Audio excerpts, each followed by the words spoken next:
যা করেছো করেছো, আর যেন তুমি প্রাণ ত্যাজিও না।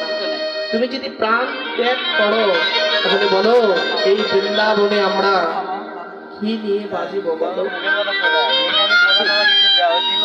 তুমি একটু দাঁড়াও, তোমার এই কথা আমরা রাধা রানীর চরণে গিয়ে বলবো, রাধা রানীর কাছে গিয়ে বলবো, রাধা রানীকে আমরা নিজে গিয়ে বলবো। প্রাণের ভয় কার না আছে বাবা?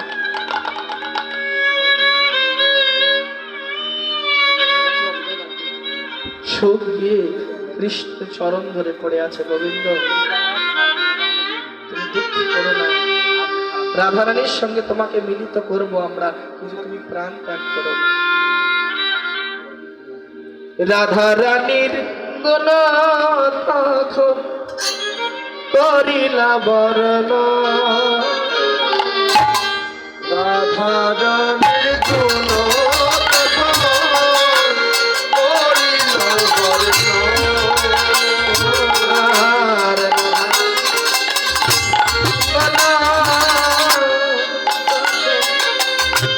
করিলা বর্ণ, রাধা রানীর গুণ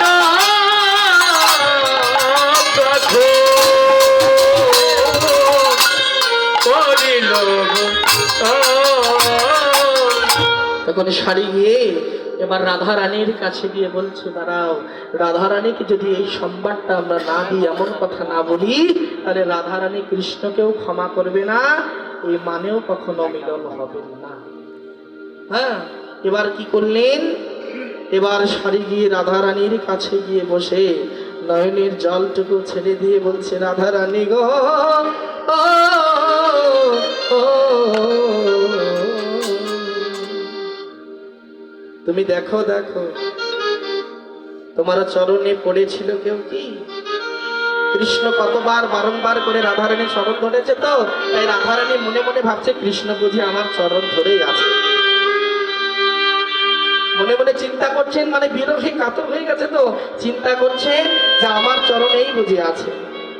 কিন্তু রাধারানীর চরণে যে কৃষ্ণ বারংবার প্রণাম করেছে মা, তার পাশে 10টি আঙুল যেন পদ্ম ফুলের ছাপা হয়ে যেন তার চরণ তলে, রাধারানীর চরণ এমন চরণ তো পদ্ম ফুলের মতো নির্মল, সেই চরণের ছাপ কি হবে বলুন তো? কৃষ্ণ যখন পাশে 10টি আঙুল দিয়ে যখন রাধারানীর চরণ ধরে ক্ষমা চেয়েছিলেন, যেন পদ্ম ফুলের মতো করে ফুটে আছে।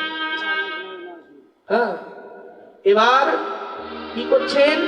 ওই শাড়ি গিয়ে যখন রাধারানীর কর্ণ মনে বলছে, রাধে গো, তুমি নয়নের জল, তুমি নয়নের জল মুছে দেখো, তোমার চরণে তো কৃষ্ণ নাই। নয়নের জলে রাধারানীর তারাটা ডুবে গেছে।